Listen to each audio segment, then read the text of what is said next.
大家好，歡迎各位。你哋有冇去過香港仔鴨脷洲呢？而家去鴨脷洲有地鐵呢就好方便啦。咁佢呢就係喺香港島嘅西南面，嗱就係呢一度啦。你睇下鴨脷洲係咪好似一隻雀仔咁啊？咁個雀仔頭呢就係喺海怡半島嗰邊，而呢深灣軒呢就係喺鴨脷洲嘅呢個位置。咁深灣軒好多單位咧，都係可以望到水嘅喎。你見到咧，鴨脷洲喺上面係有一個水道嘅，咁圍繞住鴨脷洲一路由左手邊一路去，經過深灣軒，再落到去香港仔南避風塘嗰邊嘅。鴨脷洲喺南面有一個叫玉桂山，喺九運我哋話南山北水就係最好噶嘛。咁嗱，你睇下鴨脷洲喺近住上面嗰啲屋呢，一笪都係望到北水嘅喎。咁後面又有山，所以呢啲屋苑呢，理論上都應該係好旺先啱嘅喎。咁我哋再近睇翻深灣軒啦。嗱，你見到呢，佢有3座嘅。今日我想講呢間屋，佢就係向呢一個景觀啦。哇！個景觀係咪好靚呢？咁佢個層數又適中啦，又唔會太矮，咁所以呢，會望到好遠啦。佢基本上可以望到呢，頭先講話鴨脷洲一隻雀仔嘛，佢可以望到去雀仔頭嗰邊嘅喎。呢間屋收到水局，風水係咪一定好呢？咁我哋都要睇下佢呢間屋喺九運啊，究竟旺定係唔旺嘅喎？計咗條數出嚟呢，原來呢間屋九運非常之旺啊！咁啊，旺啲咩啊？旺財咯！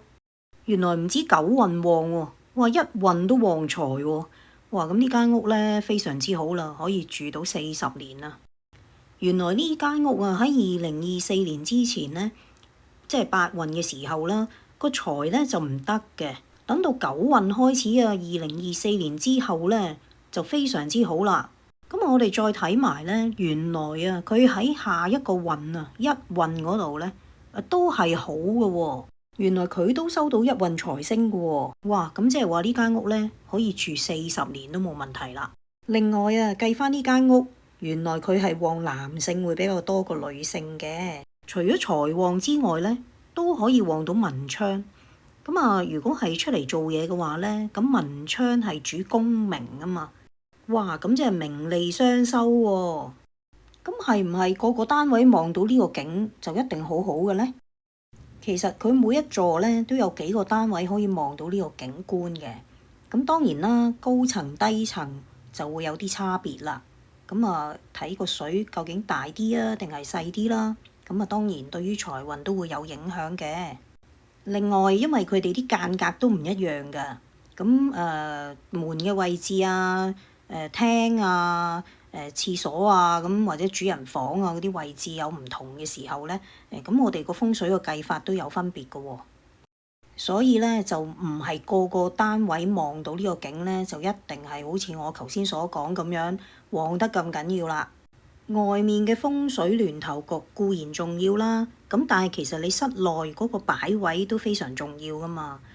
舉例啦，譬如每一家人可能佢哋擺唔同嘅家私喺裏面啊，或者有畫啊，或者有好多擺設啊，咁都有機會會影響到屋入邊嘅人嘅運程嘅喎。另外，流年嘅風水會影響間屋本身嗰個風水嘅，好似呢一間屋咁，佢除咗自己本身啊有個九運財星之外呢。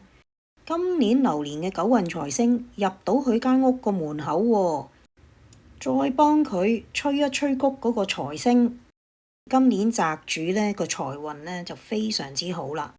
有人賞識佢啲財呢，好似揾上門咁嘅。就係喺今年2月4號踏入2025年開始啊，宅主嘅財運呢就不斷都有好嘅消息。咁亦都多謝佢話返俾我聽啦，我亦都好戥佢開心嘅。其實宅主本身呢都識得八字嘅，咁佢都知道未來2025、26、27、3年啦，因為火好旺啊。佢本身個八字呢就係忌火嘅，呢幾年呢，佢嘅工作運都係麻麻地嘅啫。咁啊好彩啦，揾到呢一間屋。咁兼且呢，今年嘅流年呢，間屋個風水係非常之好嘅。佢今年嘅工作運方面有好多機會，而且亦都有上司嘅賞識，證明咗風水確實有佢嗰個力量喺度嘅。好啦，今日講住咁多先，下次有機會同大家講下鴨脷洲其他單位嘅風水啦。下次再見，拜拜。